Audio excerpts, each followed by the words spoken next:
think about how the better you swim, the less energy you expend in the race on the swim, the better you're going to be able to tap into your power, your fitness, your strength on the bike and the run. Okay, so the better swimmer you get, the more you can tap into your greatness on the bike and the run. Welcome to the Bek and Siri show. And here at Team Sirius Tri Club, it's not just about swim, bike, run. It's about who you become. On our show, we don't just talk to you about swimming, cycling, and running. We talk about mindset. We talk about fearless authenticity and being your very best self. Hi there, Cam here from Team Sirius. This week on the podcast, Bek and Siri talk about setting clear intentions to help you reach your goals. Don't forget, if you want to join these chats live, you can join the Tri Club at teamsiriustriclub.com. Hello, everybody. Welcome to the live chat, everybody. We're both here, and we thought we would just do our chat while we're driving home because we have an hour and 5 minutes in traffic, and we're a little early, but we're on the 270, is it? Coming out of Denver from UC Health.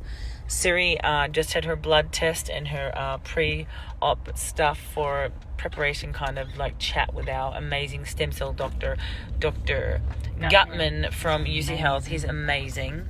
And it went really well, and we color coordinated. We didn't mean to, but we're both wearing our pink tops. Yeah, today. we are. Team Pink. Yeah. How is everybody? Maria Hill's on. Hello, lady.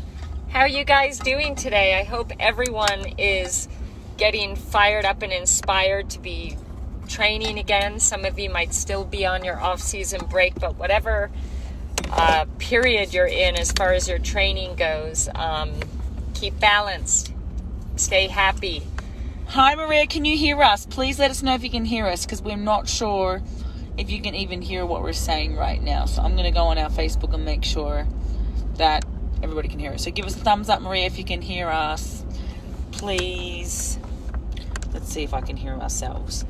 And we are a bit early, you guys, so bear with us. I'm just going to see if we can hear what we're saying, because I don't know. It doesn't look like it. It looks like it's not on live. Look. Yep, no, somebody's been replying here. I can hear you. Oh, good. Oh, yay. Janet Dixon. Yay. Hi, Janet. So guys, let us know, how's your training going? What phase are you in? If you're not coached by one of us, we wouldn't know that. What phase are you in right now, and how are you feeling? Do you have your goals for the season as far as things you want to work on, things you want to improve? Have you come in contact with anything that you feel you're avoiding, things that you don't like to do, or you're finding it hard to get started doing again? What are those things? Let us help you get inspired. Let us help you get motivated to get excited for the things that maybe aren't your favorite things to do. Yeah, we want to hear that, you guys. And I know we're a bit early, but we wanted to tune in because I have a long drive home. And we're quite used to this drive now, up to UC Health in Denver. And I know that you said you can hear us, so that's great. We didn't really have any specific topics that we were going to talk about tonight, other than if you want to ask some questions. But it is coming into season. Some of you are in off-season. Some of you are serious that are coming into season. And some of you are on our program. So please let us know if you have any questions at all in regards to anything, but to the start of the season or your training or the club. We just had a really amazing camp not long ago either, and we got some amazing new members. And we've also got a new coach coming on in the middle of the year, and Mary Carmen still has a couple of spots open, but she's almost chockers too. So we're doing great with our one-on-one coaching. We're loving every minute of it with our new coaches in Maddie and MC, so hopefully they tune in too. I know what I would like to bring Went up. on Caught the Crud, took a week off, and I'm starting back tonight. The team keeps me up. Oh, yay! Janet, did you use chicken soup? Serious chicken soup? Hopefully you made the chicken soup, and please know, Janet, first couple of days back, usually you feel a little rusty. That's totally normal. Don't push too hard. Be conservative as you come back. I would keep everything really easy for a couple days. Somewhat short. Definitely. To make sure that your body truly is on the other side of this, which I know it is. But be conservative. Don't try to rush back because you feel you missed some training. Be kind to yourself. Give yourself a couple days where you keep it relatively easy. Build back up, and then probably by Thursday you should be ready to roll again normally. So a lot of people have been sick lately, so I don't think that might be actually a topic we should talk about tonight, because we are really healthy. We're being extra cautious. We have to be, touch wood. But in saying that, a lot of my athletes have gotten sick, and I feel so bad for them, because some of them just haven't been able to kick it. And I think I don't think it's crazy to wear a mask when you're traveling. I don't think it's crazy to wear a mask when you're sitting in a doctor's room, if you have to go get a blood draw or something like that. One of my athletes got sick just doing that to get her blood checked. I think that you need to take all precautions. And Sorry. And I also think that you also need to carry what are you doing? Also back hurts. Also need to carry sanitizer everywhere you go. So washing your hands, wiping your hands, using your sanitizer, like sanitize all the time. There's so many things you should be doing. Vitamin C. There's what's that? Oil of oregano. Oil of oregano. It tastes like amazing. Crap. You can get it at Whole Foods. But if your throat gets sore, my throat was sore a few weeks ago, and I did a drop in my mouth. It tastes disgusting, but it definitely worked.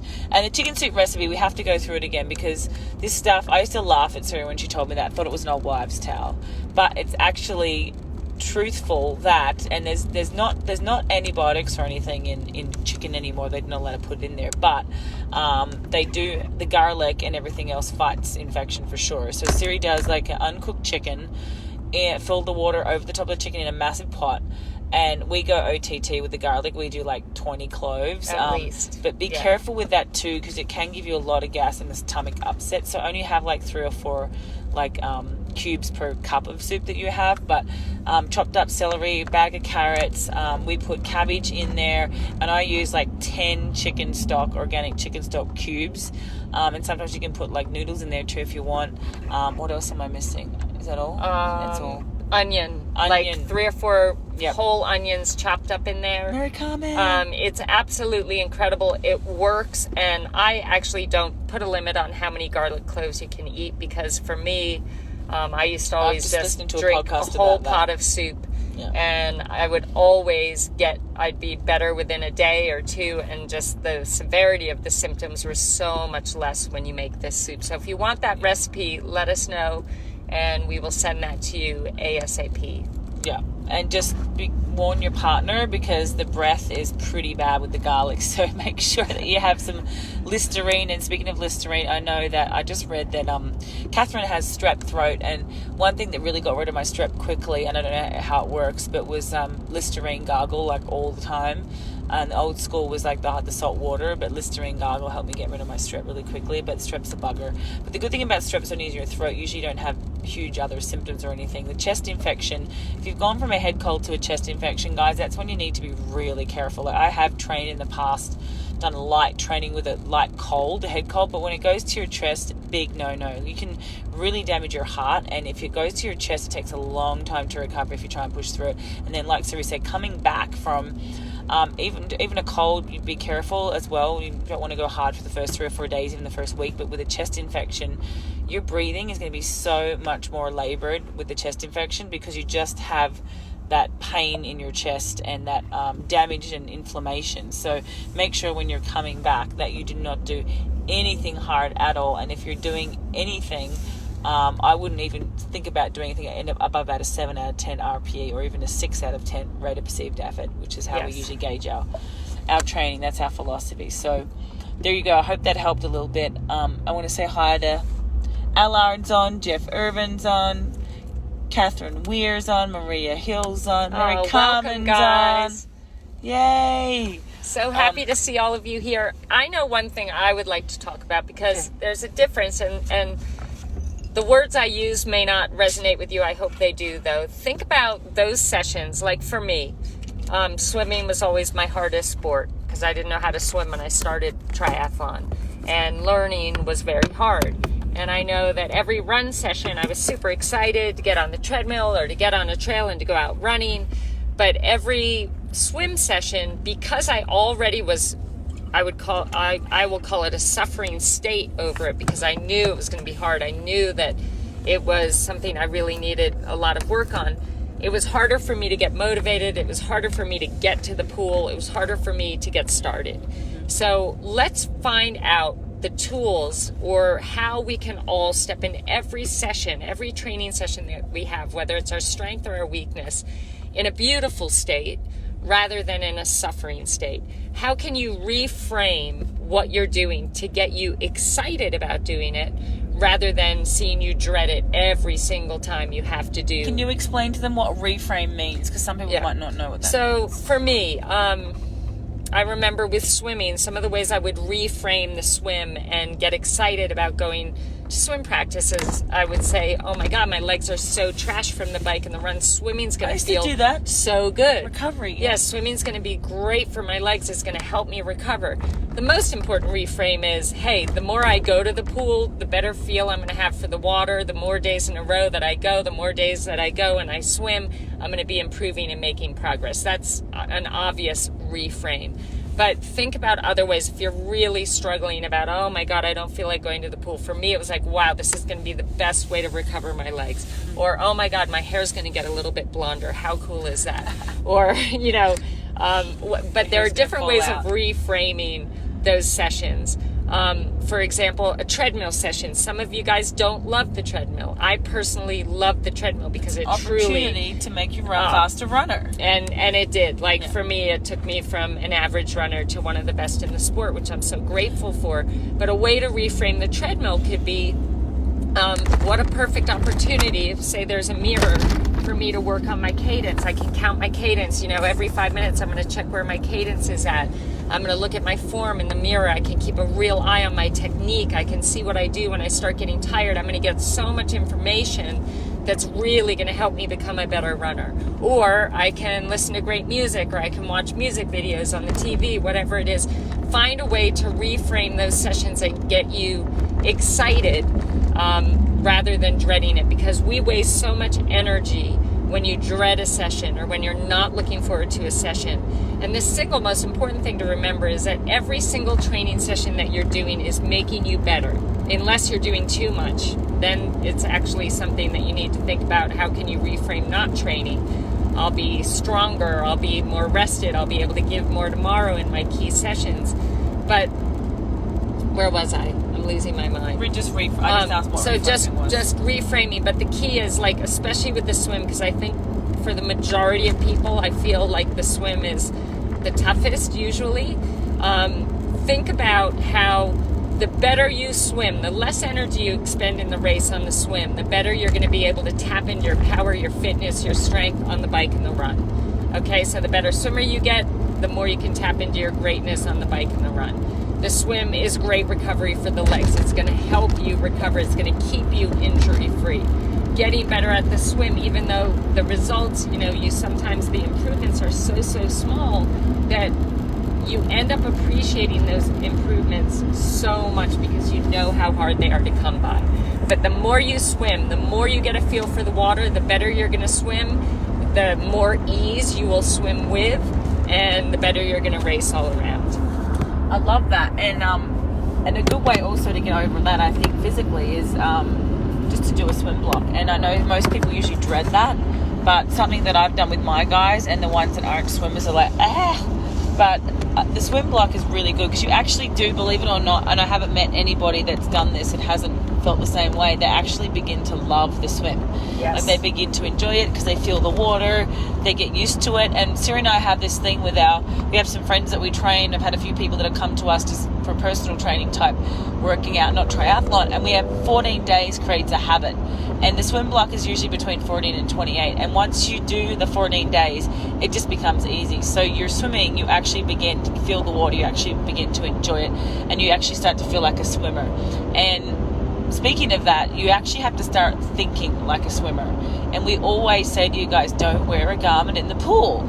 We're not just saying this to be cruel. Not only does it affect your swim stroke, but you don't see Michael Phelps wearing a freaking garment in the pool. He learns to use the clock. He learns to watch his times. He learns to understand what cycle he's coming in on. He learns to work out his pacing. And I think for you, one important thing for becoming a swimmer, when you keep telling yourself you're not a swimmer, that doesn't help, obviously. So get rid of that negative self-talk. You tell yourself you're a swimmer. When you look in the mirror, tell yourself you're a swimmer. And think like a swimmer, and go back and become a swimmer. Have a swimmer's mindset. Don't use a garment. Use the clock. Warm up like swimmers. Do your proper warm-ups. Do your on-deck warm-ups and your dry land stuff, and start thinking like a swimmer and acting like a swimmer when you're in the pool, and that will really help. I know a lot of my guys, like some new guys that are new to swimming or have been swimming for a while, they wouldn't even have a clue what time they're coming in on for their 100.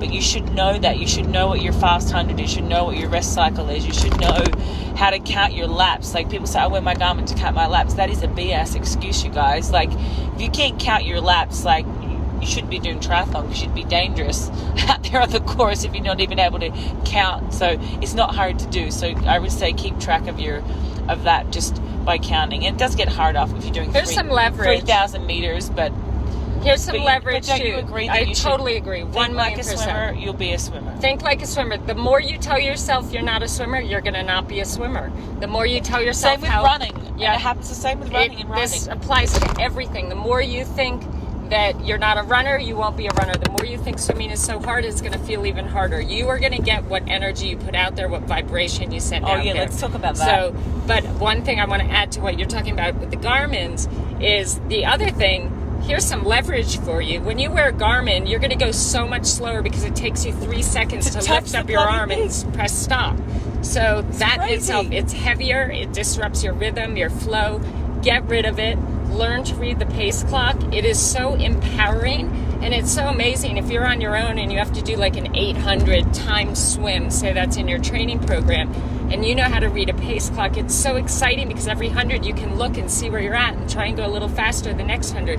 It's so empowering. It makes you feel like a swimmer, and just feeling more like a swimmer is going to lead you to swimming better. Yep.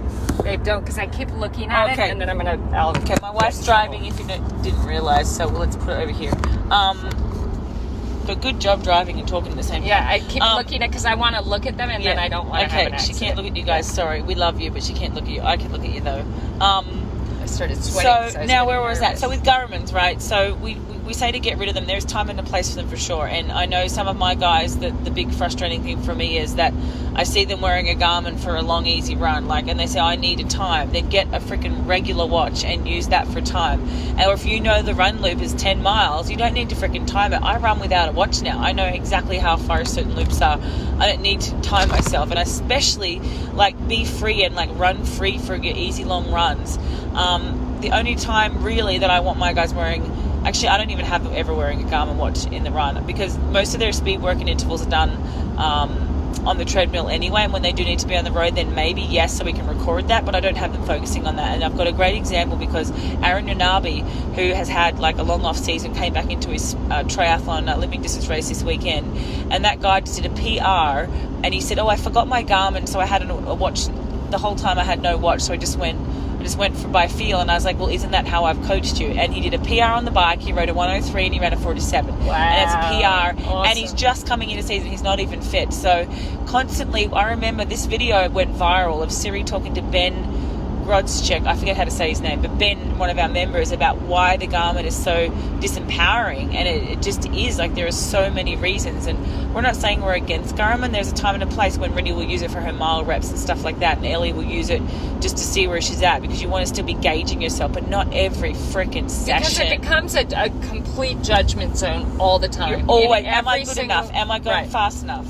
Yeah. Right. You wear a Garmin, you're basically, every time you look at it, you're saying, am I good enough or not good enough? That's all you're ever saying. And to me, that is such a mind mess, that yes, there are times and places to use it. And most importantly, I think, record your session, but don't look at it at all during the entire session. Same with the bike. Upload the session after. Look at it after the fact. And then you can really learn about where on this 10K run do I get most tired? Is it on the hilly section, or is it, early on, it takes me a while to get warmed up to feel good? It's great to have as feedback after the session, but when you're constantly looking at it, you are just constantly judging yourself in every single moment, and that truly is going to limit your potential. Yeah. You are going to not be able to perform to your utmost potential, because you're either thinking that I'm not good enough, and that gets in your head, so you feel even worse. Or I'm going too fast, when what if you're going faster than you ever have been, but you feel amazing, you're not even breathing heavy? What reality? And you would never know that, because you wouldn't allow yourself to if you thought you were going too fast because you see this number, you would just slow down. Whereas if you record it and then later on you say, go, wow, I felt great on that run. I felt so comfortable. And then you look and you've had a PB by 5 minutes, you suddenly realize that, wow, I'm so much fitter than I actually think I am. And then you've given yourself a huge boost and some incredibly powerful information about how you felt in regards to what those numbers were after, when you look at them after the fact. Yep. And the one time I would use it, I would tell you, because people say, well, when will you use it then? So I would say, if you've got, your gauge is, say, for me and Siri when I was racing, now I'm not racing, but when I was racing, it was an hour build run. And a good gauge of that was you do the exact same course under the exact same conditions. And we would have, like, it's a 15K build run. And we'd go 5, 5, and 5. And we'd do the last 5 on the treadmill. And the only time I would look at my watch was the first 5K was like a 7 out of 10. It was like 70, it was like just above 70.3 pace. And I'd go around 20, 21. The second 5K would be like above 70.3 pace, like down to probably 10K pace for me. And you should say effort. Effort. And I would be hitting maybe, 19 or just under. And then the last 5K, I'd be on the treadmill and I'd know, and I'd be going as hard as I could for that. And I remember one day, I think my best was like a 17, 15 or something, nothing anywhere near of what Siri used to do. Unbelievable. But that is a good gauge. That's a time when you want to use it, but you don't want to look at every kilometer. You want to look at it like each 5K. Oh shit, I'm on track. Or don't even look at it. Wait till the end, and you'll know what you're at if you do a good way to do this is the last 5K on the treadmill, because you really can push that speed under fatigue and have good technique. That I love doing that session. That was one of my favorites. And then for the bike, I would say same thing. For my guys, sometimes I want to know that they're going as hard. I don't usually have a problem with asking my guys to go as hard as they can. There's not usually a problem with that. We attract that, thankfully, in our group. But a max power effort, I want to just make sure that their max power is going up and their efforts, their time trial efforts are improving. So I'll say record it, but don't look at it. And if I say they've only hit, these guys that talk watts per kilo, I know some of you guys are obsessed with that. If they're only hitting, say, 4 watts per kilo for their 30-second max effort, I'm like, you got a little more of you in that. Like Adam, for example, he should be hitting 7, because this guy rides like a 210 for 70.3. So, those sort of times is when you would want to look at the numbers. But other than that, like, we never actually look at them while we're doing the effort. You just don't. Yeah. Be free. Because you can't say, oh no, if you're going as hard as you can and then you look at your watch and you've got nothing more, how is looking at your watch going to help you other than be a complete mind FUCK? Yeah, you know what I mean? Exactly. Yeah.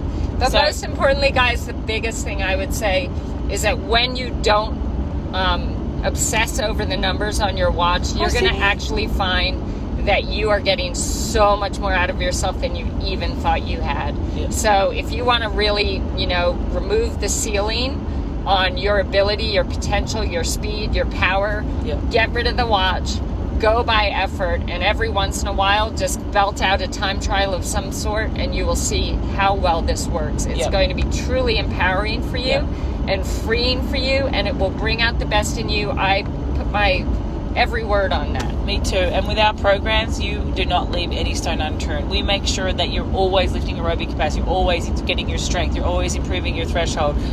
That's how our sessions are all designed. That's where I think we're really fortunate, for me and Siri, to have our 25 years, or well, it's 45 combined years experience and then talk about our sport, because all of our philosophies are combined, and they're all from trial and error and see what works, see what doesn't work. And we're constantly, I'm listening to constant research on new ways and the funny thing is, Siri's been so ahead of the curve for so long. Sometimes she used to give us sessions I had no idea why the hell we're doing a 30-second max power effort when I'm an Ironman athlete, and she would try and explain that, and now the science is supporting it 10 years later, and it's insane. So we're so proud of what we've developed with our programs and with our team and the results that we've gotten. So if you guys have any questions on that, please ask us. I just saw my twin sister come on. Hi, Simi. I'm going to embarrass her now because my sister has been our rock through all of this. Yes, my twin, she has. My Simi has been my savior for like many a times in my darkest times, and she stepped up right when we needed her. She's now working for herself, which about time. She so deserves this, and she gets to be at home with her twins. Yes, we have twin nieces, and they're identical girls, and I'm a twin girl. Very funny. we have a lot of fun with that. But my sister stepped up and really taken the reins and helped me with our gala that we have coming up in March in LA, our incredible fundraiser gala. We have Willie Nelson's daughter, we have Melissa Etheridge, we have Juliana Hough, we have Tony Robbins, Smokey Robinson, we have a few other little celebrities that I can't name that are huge A-list celebrities that are going to turn up for our event, and we're just so grateful. And I could not do that without my amazing sister. She has been unbelievable. She whips stuff up. She whips spreadsheets and budgets and sponsorship decks. And I'm like, how did you do that? And she says, well, 25 years of the corporate world does help a little bit. So, Simi, I hope you can hear me. Thank you. Thank you, Simi. We love you. And Leanna's just come on. And while I think of it, Leanna is doing a 24-hour triathlon. Thank you, Leanna. You're amazing. And she's raising money for Believe Ranch and Rescue. We're so grateful. And I want to get behind this. I believe and what a fun event that's going to be. Oh, my God. I so want to do it. It's in August. And even Siri may even be able to do one small part of it by then. We're feeling she'll be hopefully out of recovery by then.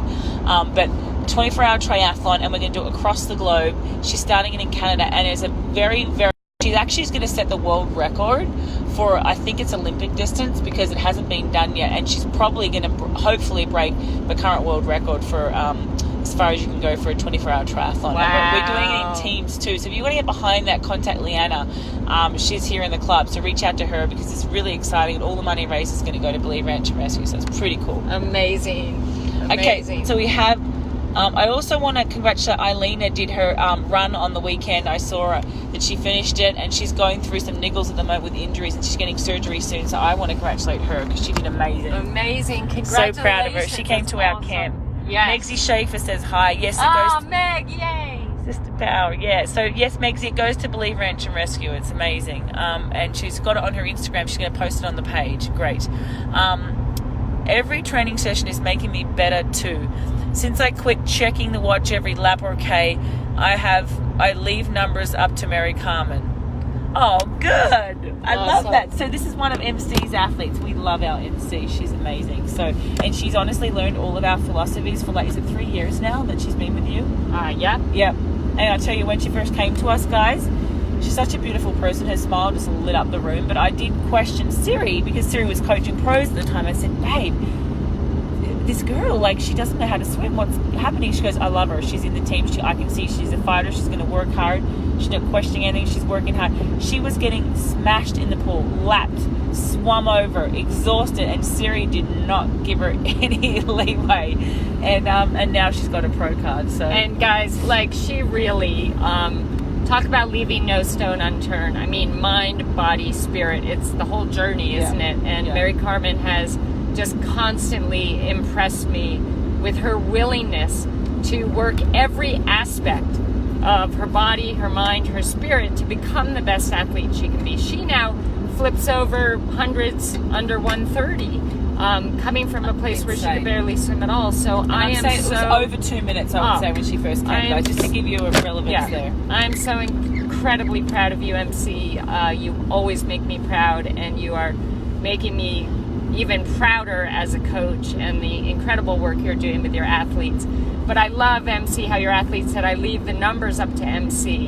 And that's exactly right. And sometimes it's going to feel on those hard days like the number she gives you is crazy. Like, that's impossible. How's that even possible? But let me tell you that if any one of us coaches lays out a number for you to hit, okay, that means, like, say you're going to run 5K, and I believe you can do it in 21 minutes. If we give you a number, and if it sounds crazy to you, just go for it, okay? Just trust, because we will never give you a number that's impossible. We will give you a number that's going to stretch you massively. Yeah. But we will give you a number that we know that if you lay out your best effort, you free yourself, you allow yourself, give yourself permission to go as fast and as hard as you can, you will hit that time, no doubt.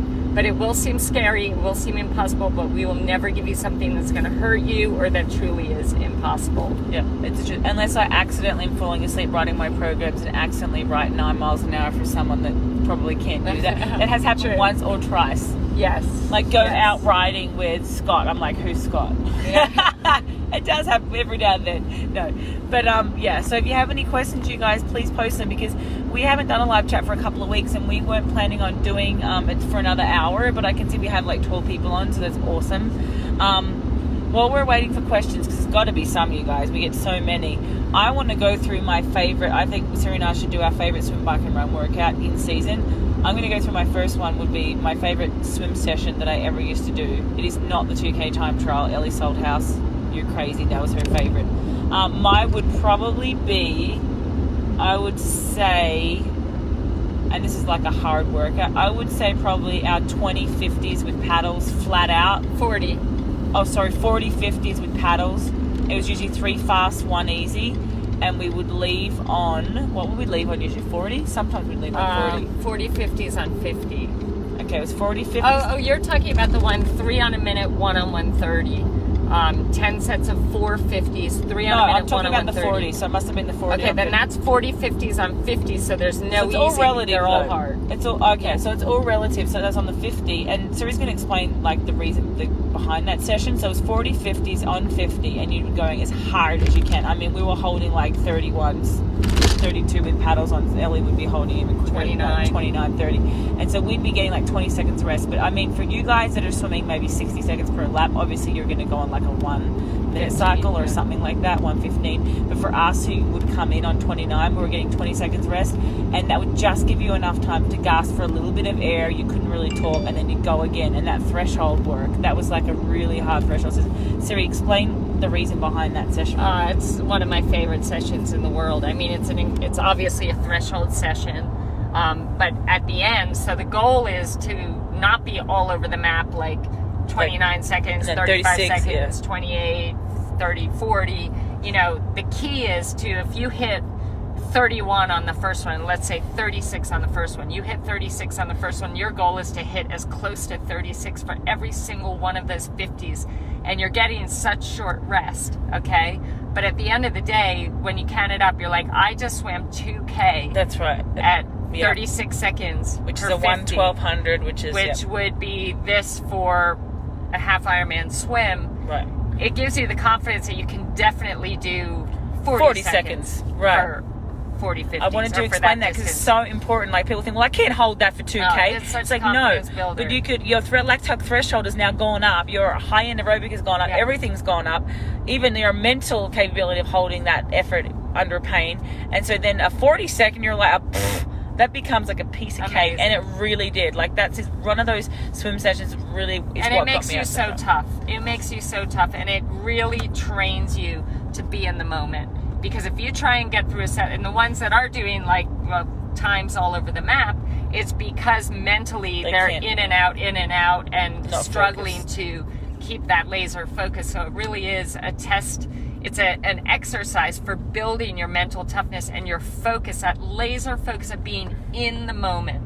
One at a time, and I always say it's just 150 at a time. All I want you to think about is this. I'm telling you guys, now. Every single one of those 50 hurts like a mofo. None of them don't hurt. They all hurt as much as each other. But if you're thinking about the next 50, you're not giving all your power to the 50 you're on right now. So with anything you do, any rep, any minute of any session, be in the moment. We are most powerful when we are in the moment. So if you want to have your best performances, be fully present in the moment, doing the best that you can in every moment, and that will put together your very best session or your very best race. So that session, you can start by doing 20 50s, but it really builds your mental toughness, your laser focus, your ability to be present, because what you realize is that the more present you are when you do stay in the moment in each 50, the set goes by quicker, your performance is better, and the result and the benefit from the session is better. So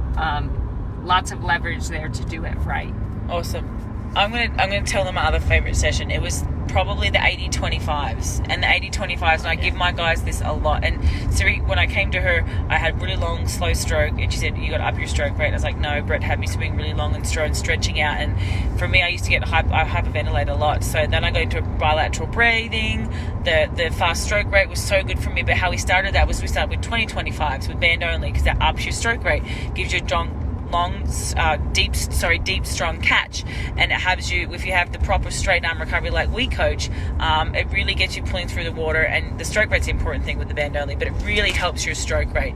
And that was my favorite session. We'd start with 20 25s, 3 fast, 1 easy, and then we build up to 40 of them, 60 of the 80. On most weeks, me and Leander Cave would do like 125s at least every week, probably sometimes twice, and build up with it. Start with, if you have trouble with band only, it's probably because your body position isn't good, your stroke rate's too slow, or your catch isn't strong and deep enough. So I would say if you're sinking, put your head down, up your stroke rate, and have a nice, strong, straight entry so that you're really pulling the whole entire water from underneath you and exiting right out the back. So I would try and start, and if you're not good with band, try band only, but we would usually do like 20 band only, 20 swim, 20 band only, 20 swim, or we do the last 10 with paddles or something like that, and it just builds up that technique under fatigue, and it's training your body to hold that fast stroke rate. But it's kind of I guess a similar, would you say, Siri, a similar conditioning for your aerobic system? Yeah, very similar conditioning, but there's one thing I would change from what you just said.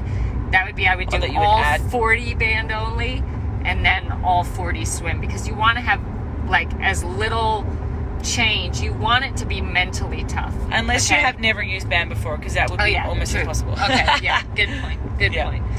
But it's the same exact philosophy. It's a threshold set, it's a speed set, and it's a mental toughness set. So absolutely incredible. And when we were doing that, you and Leander was already leading swims out, but she was leading swims out now like easy rather than having to kill herself. And riding better because she wasn't as exhausted. And you led Kona out that year. Yep. She was first out of the water in Kona. So guys, that's a set also. Like if you're ever, you know how sometimes when you're in a training block and the bike will be feeling really good, but maybe the swim's not feeling so great during that period of time. I always give that. Feeling sluggish in the swim, or you feel like it's just not coming around. Sets of 25s, like just 20 times 25, throwing those in every single day is going to get you feeling so much better. Ellie Seltes always says, my God, those 25s just put me back in my rhythm again. I feel great in the water again. So it's kind of like doing turnovers on the run. It just makes you feel so much better.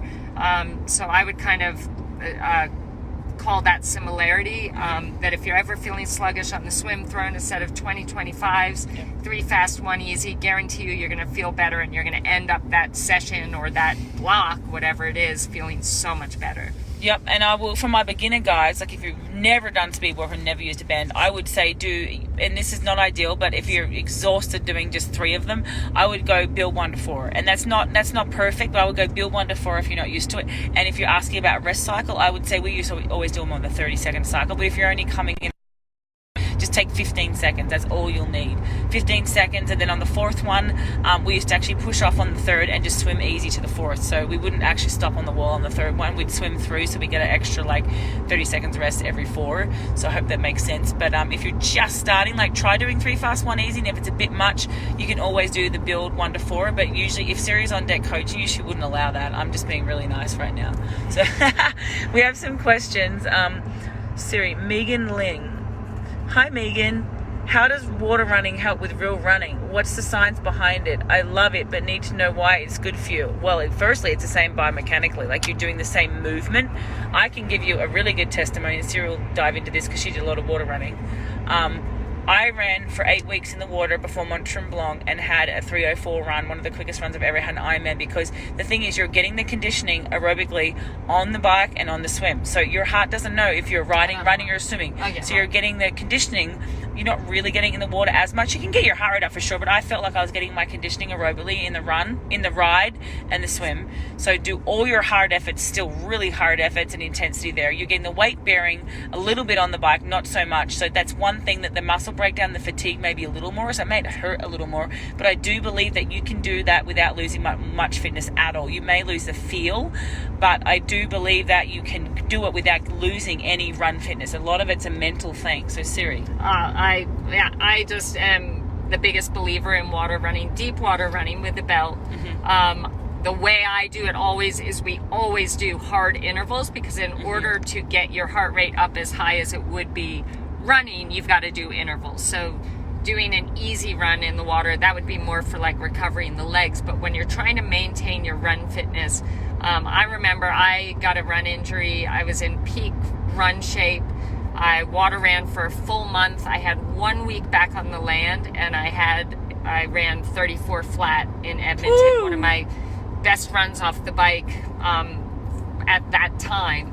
And so I believe in it 1,000,000%. It's the same mechanics, minus the pounding. Like Beck said, you're getting the fitness, you're getting the strength from the swim and from the bike. And as long as you're keeping up those things and believing in the water running, it will work for you. It'll work amazing for you. But if you're showing up every day not thinking, oh, this couldn't possibly be working, then it probably won't work for you because you're setting that up. But all my athletes, because Beck and I believe in it with all our hearts, we've had proof I've had multiple athletes that have water ran and come back running better than ever. Like Beck said, the only thing when you first start running again on land is that your feel. It takes maybe a week or so or a few days to get your feel back, but you will be amazed at how great you feel running, because my belief is that when you do it right, and I've written a few water running programs. I think Maddie just posted, if you look back a little bit, an amazing post on, look up water running. Maddie, if you're on, please post it again. Maddie just posted up technique in water running. Awesome. But the thing there, what was I going to say? About water running, about the technique, was it? You've posted something about technique? I lost you saying it. Sorry, guys. I was on a train of thought there, but I lost it. But we would recommend you doing. I'm sorry, I interrupted you. It's okay. We would recommend you doing, if you're confused and you don't have a coach and you're injured.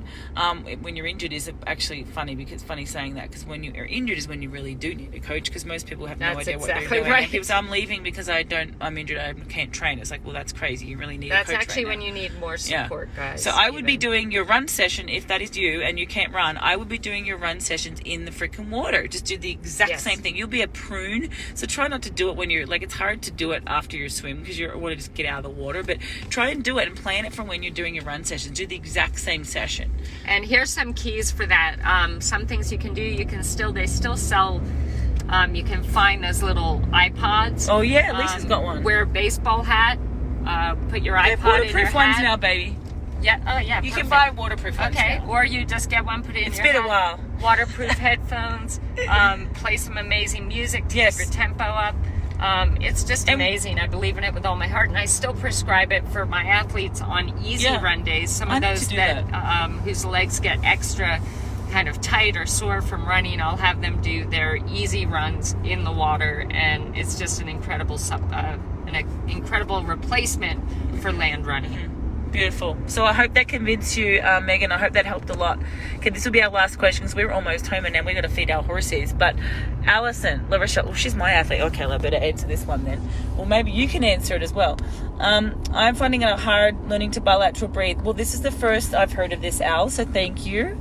When I try to breathe to the left, I feel like I'm not getting any air. I totally get that. I used to have the same problem.